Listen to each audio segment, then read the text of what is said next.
दूध का इस्तेमाल नहीं करना, और जिन लोगों को गैस बहुत ज़्यादा होती है उनके लिए ये मेरी ग़िज़ाई प्लान वाली पर्ची है जो मैं आपको समझाने लगा हूँ। ये थोड़ा समझ लीजिएगा ताकि आपके ज़हन में रहे कि जिन लोगों को गैस ज़्यादा हो उन्हें कौन सी ग़िज़ा और कैसे इस्तेमाल करनी चाहिए, ये आप सुन लें। मुरब्बा अदरक आम मार्केट से मिले तो ला के रखें, ज़रूर खाना चाहिए। शहद नीम गर्म पानी में डाल के खाली पेट खाने के बाद जब दिल करे दिन में 1-2 दफ़ा ज़रूर पीना चाहिए।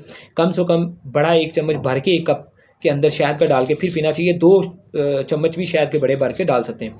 खजूरें 2-2 सुबह शाम खाने चाहिए, ठीक है जी। बादाम गलती से नहीं खानी चाहिए। खजूरें खाली पेट खा लें, चाहे खाने के आधे घंटे बाद। अच्छा, जिन लोगों को गैसेस ज़्यादा होती है उनके लिए कहवा भी होता है। 2 चुटकी अजवाइन, 4 पत्ते पुदीने का कहवा, 2 चुटकी अदरक गुड़ वाला। इसमें इजाफा करना हो अपनी मर्ज़ी से तो सौंफ और ज़ीरा कर सकते हैं, इसके अलावा किसी और चीज़ का नहीं।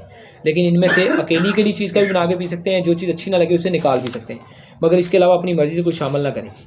अच्छा, गोश्त सब्ज़ी मिला के खाना होता है। साग मेथी आप खा सकते हैं। आलू मेथी बने तो आलू नहीं खाने, मेथी खा सकते हैं। तो साग मेथी खाने से अगर मैदा डिस्टर्ब हो रहा हो अब फिर ना खाएं, रोक दें, फिर ना खाएं।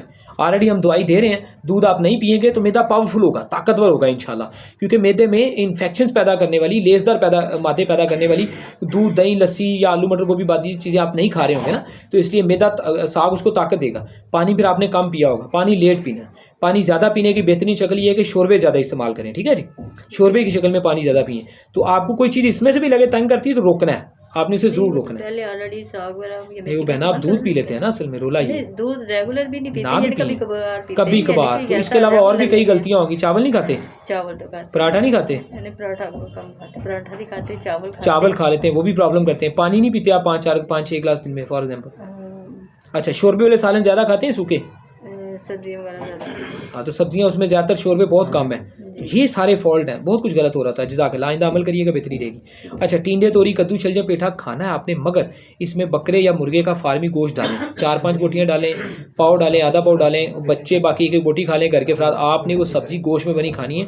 गोश्त में इसलिए बनानी होती है ताकि इसका बादीपन ख़त्म हो जाए, गैस ना करे। और अब प्याज, लहसुन, अदरक, सुरख मिर्च, नमक वाला अंडा जर्दी के साथ आप खा सकते हैं। जिसको गैस ज़्यादा हो वो जर्दी के साथ खाए, ठीक है जी। तो अंडा मैं खाती हूँ तो मुझे इस तरह फील होता है कि मुझे एक तो फ़ौरन वॉशरूम आना शुरू हो जाते हैं, यानी कि वो तेज़ाबियत वो बनती है। नहीं, इसी तरह प्याज, लहसुन, अदरक, सुरख मिर्च वाला वो तवे के ऊपर बना के फ्राई करके या फ्राई पैन में बना के ऐसे खाया कभी आपने? ऑमलेट बना के भी खाऊं तो उसके साथ भी ऐसा होता है, अगर बॉयल करके खाऊं तो उसके साथ भी ऐसा। बॉयल तो आपने खाना नहीं, चलें 2-3 दिन बाद अंडा ट्राई कर लीजिएगा।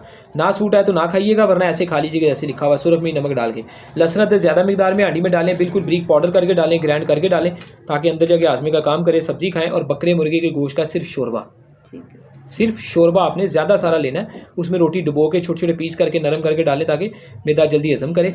और शोरबा नीम गर्म ज़्यादा पिएँ। और इसके अलावा मजबूरी में चने का, आलू का, गोश्त का, मछली का, किसी भी चीज़ का शोरबा मजबूरी में पी सकते हैं, खा सकते हैं रोटी के साथ, ठीक है।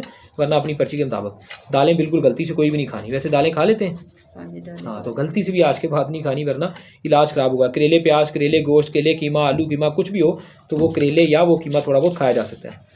स्प्राइट बोतल वगैरह पानी मिक्स करके अभी नहीं पिएंगे। कोई घबराहट हो तो उस सूरत में पानी बोतल मिक्स करके नमक डाल के उसकी गैस निकल जाए तो फिर पी सकते हैं। तो बाकी अंडा खाएं। और आम नहीं, आजकल अंगूर है वो खा लें, खुबानी दूध मिल जाए, सूखे भी मिल जाए तो खा लें। अमरूद खा लें, चिलगोजे के 10 दाने सुबह शाम। अखरोट का 1/4 चौथा हिस्सा अखरोट सुबह शाम 2 टाइम थोड़ा थोड़ा खाना चाहिए। पपीता गैस है, वैसे कब्ज़ के लिए ठीक होता है, लेकिन कब्ज़ है नहीं इसलिए पपीता रहने दें।